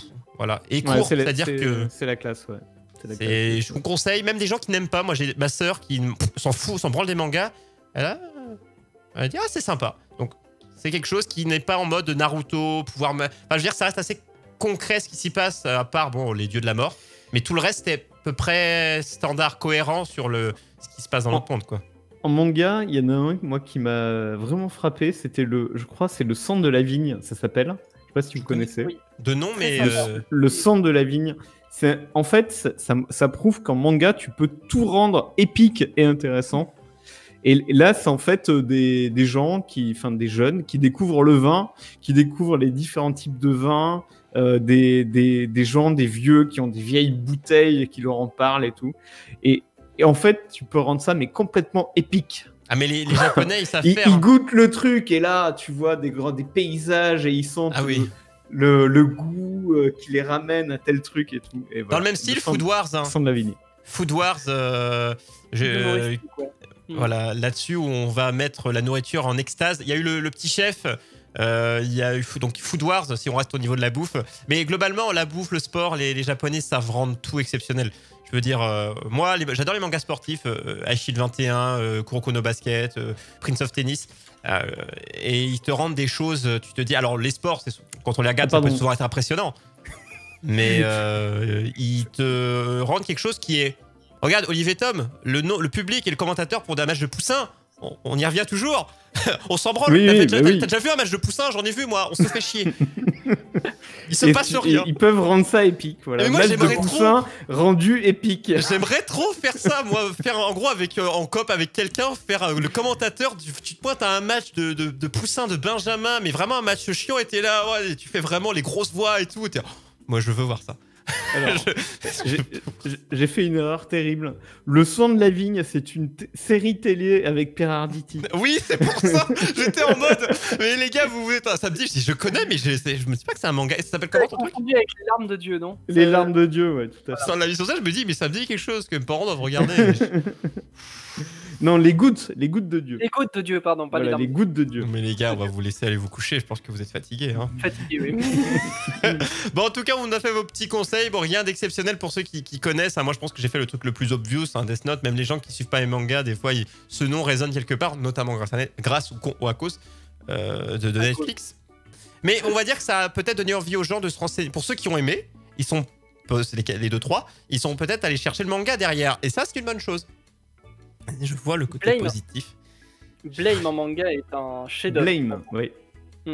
Ça ne me dit rien. Peut-être que je connais. Absolument incroyable. L'histoire, je sais même pas comment dire, c'est dans un futur assez bizarre. Quasiment sans bulles, beaucoup de pages graphiques. Et on suit un être d'apparence plus ou moins humaine qui se balade avec une arme absolument hallucinante. On se demande pourquoi. Il possède une arme aussi destructrice. Et il va rencontrer plein de gens. Voilà, enfin plein d'espèces dans un futur bizarre. Excellent. Eh bien, honnêtement. il ne vous reste plus loufoque, mais à lire absolument. Je vous renote nos suggestions dans le chat si vous voulez aller voir tout ça. Et ben, je crois qu'on a fait le tour, en tout cas, sur ce beau sujet, la bande dessinée. Et on est d'accord que, bon, en fait, ça coûte cher, mais... Enfin, vu qu'il y en a beaucoup. Mais par contre, c'est toujours est-ce que ça les vaut ou pas? Mais on est un peu d'accord que sur le papier, ou sans jeu de mots, ça, oui. Mais on aimerait que les gens qui bossent réellement réellement touchent un petit peu rémunérés, plus. Oui, c'est sûr. Mais ça, c'est un peu la galère, hein, comme boulot. Oui. Et même jusqu'aux personnes qui le livrent, que ce soit les libraires qui eux aussi galèrent. Tout le monde est dans la mouise, presque tout le monde, sauf une certaine catégorie, mais bon, on ne les citera pas. Bien, merci Dals, que toi tu dois t'esquiver. Tout à fait, merci pour l'invitation et au plaisir. C'était un plaisir, merci d'être passé. Merci à toi Dals, des bisous. Des bisous. On va poursuivre, alors... je vais lancer un appel dans le chat. Est-ce que Tim Merson est toujours là? Est-ce que voilà, si Tim Merson, tu ne voudrais pas venir m'affronter dans un quiz jeu vidéo? Voilà, parce qu'en fait, Dals devait, mais Dals a des obligations, donc on l'en excuse pas du tout. On l'aime. Et il y a un quiz jeu vidéo avec des petits indices où il faudra trouver un personnage d'un jeu vidéo, parce que j'ai de différentes licences, j'ai essayé de varier autant que possible, et il faut affronter Lo en duel. Qui le veut monter au micro et affronter Dals pendant que ma connexion fait des choses... on ne sait pas quoi, mais elle a tenté des choses ce soir, ma connexion n'empêche. Hein. Elle a fait le chevauchement, mais dans tous les cas, vous aurez l'émission en podcast comme il faut, c'est-à-dire sur YouTube Net, et parfaite, parfaite sans bug. D'ailleurs, petit jingle, et on se met sur l'écran de quiz. À tout de suite.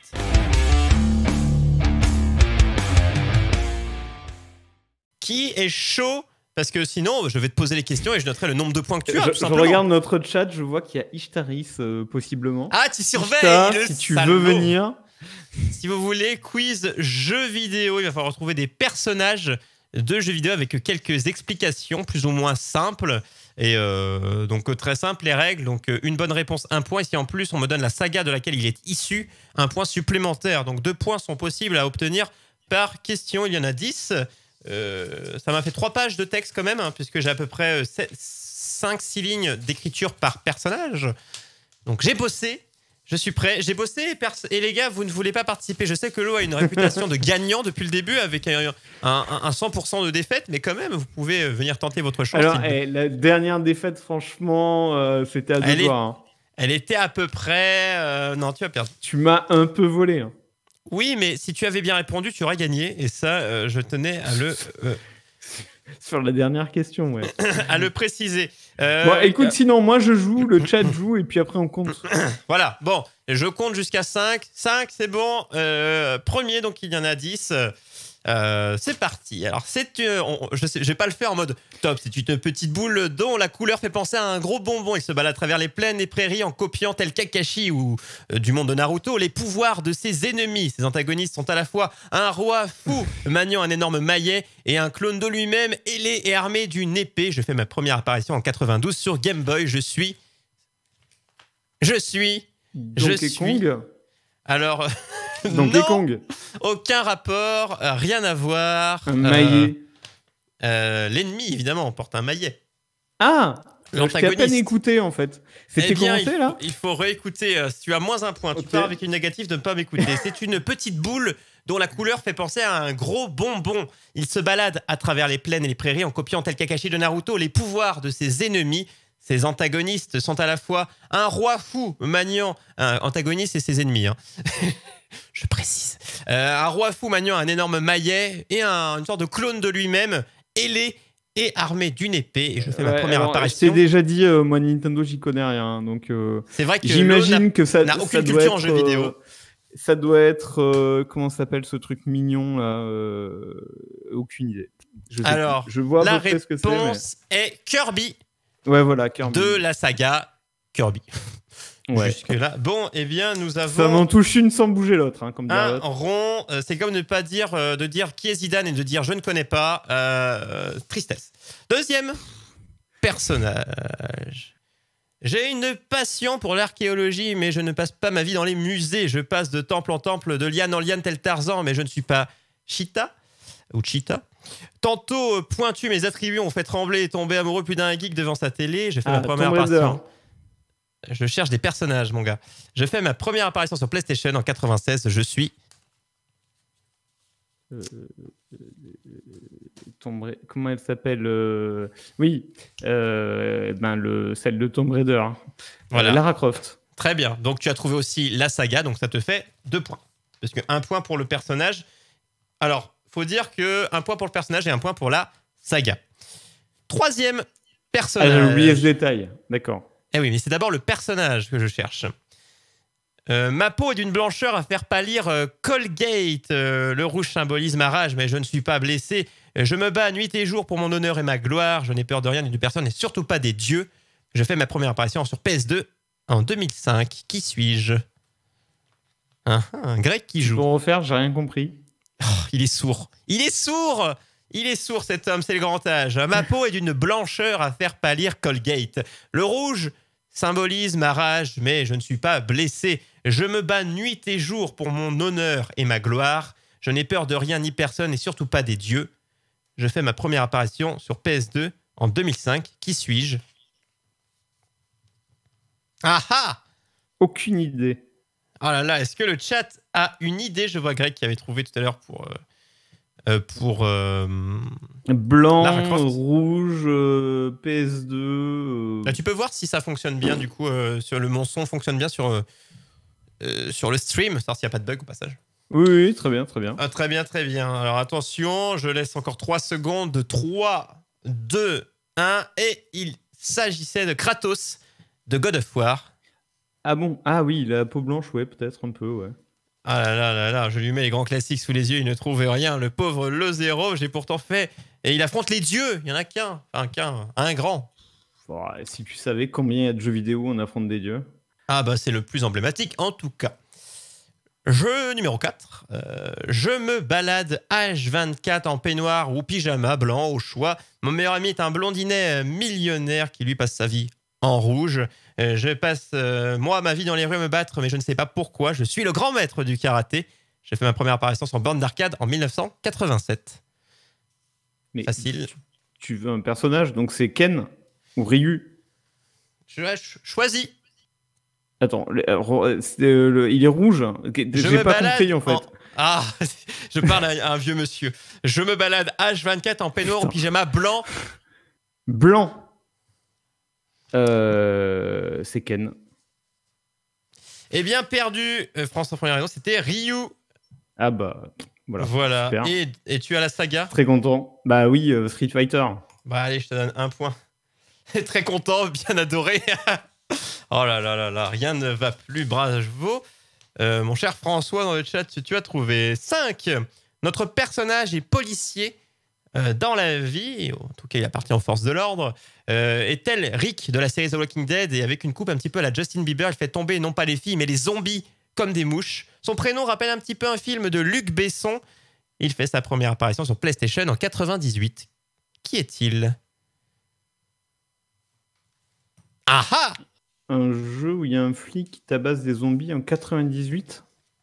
On peut dire ça. Si tu connais les films de Luc Besson, peut-être qu'il y en a un qui te fait penser au prénom de la personne. Ah, Léon. Léon, du coup. Et du coup, c'est Biohazard, c'est-à-dire en français. Après, j'ai pas le nom complet du personnage. Hein. Il manque son nom de famille quand même. Ah ah. Mais Léon est bien son prénom. Oui, Léon, c'est quoi son nom de famille? Appelle un président, je peux t'aider. Un président? Non, je vais pas trouver. Je sais qu'il y a un Léon dans. Putain, eh bien, mais Biohazard, c'est quoi le nom en français? Le mec qui fonctionne à l'envers. Alors, quel est le nom? Biohazard, ce jeu de zombies que tout le monde connaît, le jeu référence. Bon, je te donne quand même le point. Tu as le nom japonais. J'attendais Resident Evil, mais tu as... Ah, Resident Evil, voilà. Donc, je te donne 1 point pour ça. Et je te donne un demi-point pour le prénom. C'était Léon Kennedy.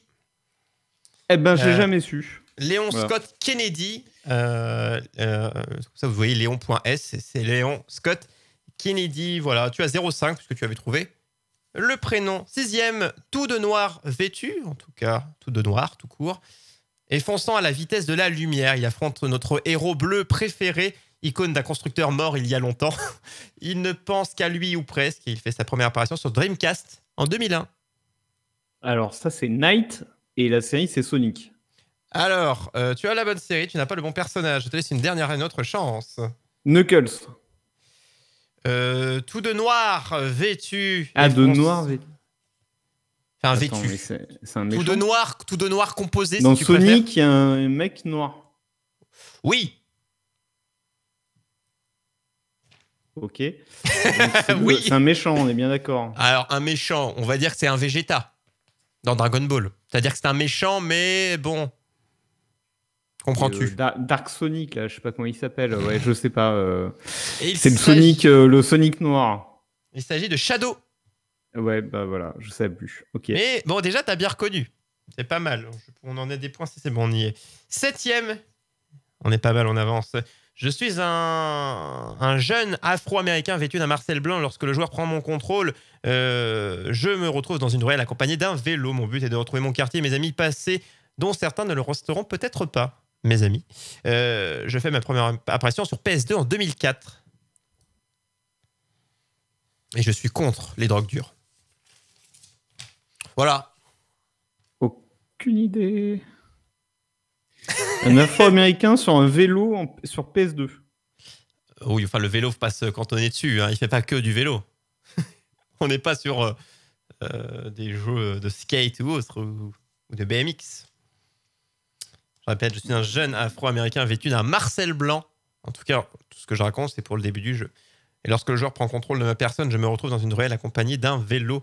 Mon but est de retrouver mon quartier et mes amis passés, dont certains ne le resteront pas longtemps. J'ai fait mon apparition sur PS2 en 2004. Et il y en a beaucoup qui attendent toujours sur PC.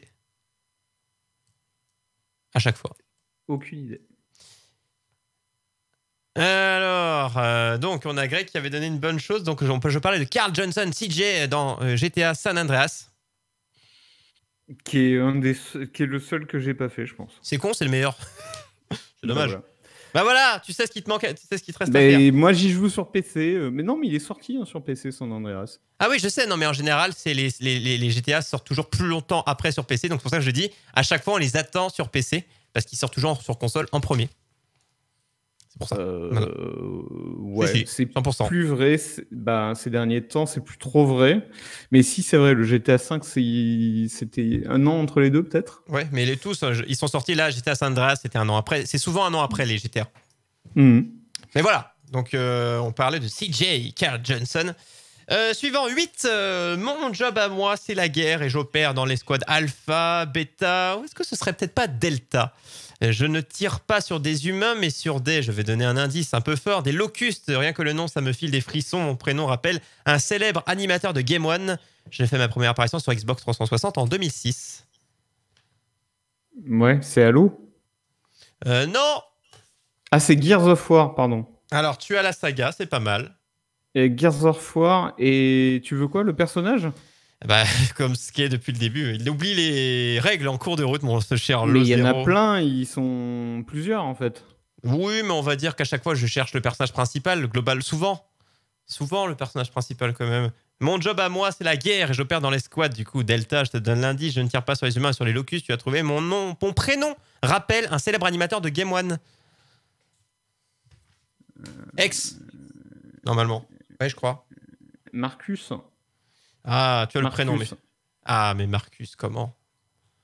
Oh là, oui, il y a un Marcus dans Gears, en effet. Je sais pas comment il s'appelle. C'est le personnage principal, mais c'est pas grave. Marcus mes couilles. Marcus Phoenix. Ah, Marcus j'étais Phoenix. pas loin avec mes couilles. Hein. Le personnage principal, sauf qu'elle ne renaissent pas quand elle brûle. Question suivante. En tout cas, je ne pense pas. 9e sur 10. Je suis un mécanicien de l'espace. C'est mon seul souhait de quitter ma planète natale. Mon meilleur ami n'est pas comme les autres. Il s'agit d'un petit robot. Et sinon, moi, je suis une sorte de chat jaune. Je ressemble presque à Pikachu. Enfin, en tout cas, à 2-3 détails près. J'ai fait ma première apparition sur PS2 en 2002. Je suis qui ? Aucune idée. Tu le sens que tous les jeux PS2, je vais te dire aucune idée. Ouais. Oh là là, il est passé à côté de sa jeunesse, ce pauvre. J'ai jamais eu de PS2. Oh bah c'est dommage. J'ai même jamais eu de PlayStation pour aller plus loin.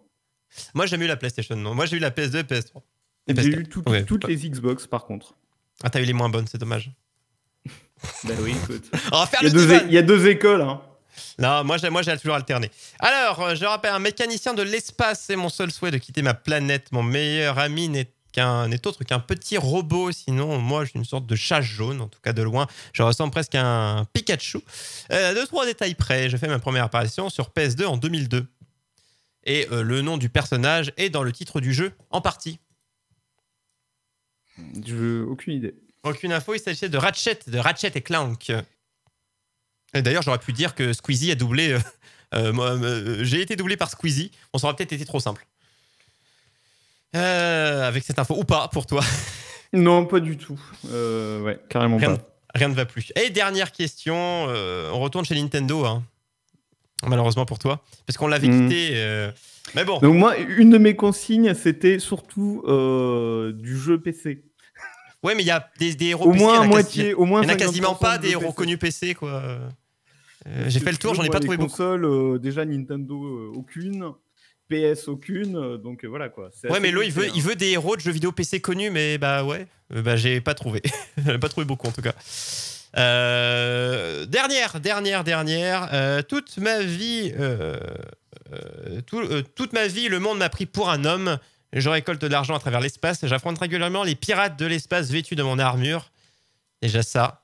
Je fais ma première apparition sur Famicom en 86 ou sur NES en 87. Je suis Samus. Et la saga. Ah, la saga. Merde, comment ça s'appelle? C'est con, t'aurais pu trouver. Samus dans. Putain, comment ça s'appelle? Dans. D'ailleurs, tu n'as pas le nom complet, mais je vais te donner le point quand même. C'est Samus Aran. Ah oui, j'aurais jamais trouvé. Pourtant, c'est marqué, mais quoi, évidemment, tu n'as pas joué au Metroid. Alors. Non. Ah ben voilà, je te l'ai donné trop tard. Tu ne l'aurais pas trouvé, je pense. Peut-être. Metroid, non, j'aurais pas retrouvé. Alors, comptons les points. 1, 2, 3, 4, 5, 6, 7, 8, 9, 10 et demi. 10 et demi, on n'est pas trop mal. Sur 20 points. Donc, tu as plus que la moyenne. J'ai plus de la moyenne, donc je pense que j'ai gagné, vu que le chat n'a donné que 3 réponses. Le chat est mort avant... Du coup, pour une fois, j'ai gagné. Avant la fin. Je me suis embêté à faire des phrases, des intonations, des recherches. J'ai passé 3 heures. Pour un monsieur qui ne connaît pas la moitié d'une culture geek, c'est honteux. Il faudra revoir ça. Ouais, écoute, on n'a pas la même. Écoute, non, mais bon, à part faire, ne passe pas au rattrapage. Nous revoilà. C'était là, à chaque fois, on termine par un petit côté gaming. Le show, c'est à la base, c'est de la libre antenne, du débat autour d'un sujet central, qui a été la BD. Le sujet de la semaine prochaine, on vous a dit, on parlera autour de l'authentification un petit peu sur les sites, sur certains sites pour adultes ou autres. Quel est cet avenir par rapport à l'anonymat, par rapport à tout ça? Donc on en parlera la semaine prochaine avec toujours un petit jeu. C'est moi qui subirai le jeu. Ce sera un quiz sur des films, donc ne le loupez pas. Et si vous voulez écouter tous les podcasts, réécouter, que ce soit vidéo, audio, dans tous les cas, vous tapez le YOLO Show un peu partout en 3 mots, hein, sur YouTube, Twitter, sur Spotify, Deezer, Google, Apple Podcasts, vous nous trouverez. Et c'est tout qui est en découpé, c'est pas l'émission entière, c'est bien fait pour que ce soit agréable à l'écoute et assez fluide. On espère que ça vous a plu comme d'hab. Désolé pour ma connexion encore une fois. On vous fait plein de bisous. À la semaine prochaine pour la dernière de la saison. Mercredi 21h sur la Cooldown TV. On ne fait pas d'émission au mois d'août et on reviendra pour la saison 2 au mois de septembre avec tous les problèmes réglés et de nouvelles belles choses qui vous attendent. On a déjà des idées. On espère qu'elles vous plairont. Sur ce, merci à tous. Merci Lo qui a gagné pour la première fois le quiz et ça fait plaisir. Quand il pas n'affronte d'une personne. très belle manière, mais voilà, j'ai gagné. Mais c'est voilà, indéniable. Il a eu des points. Des bisous à tous. Tchou, à la prochaine et comme d'habitude, on garde la pêche. Des bisous. Salut tout le monde.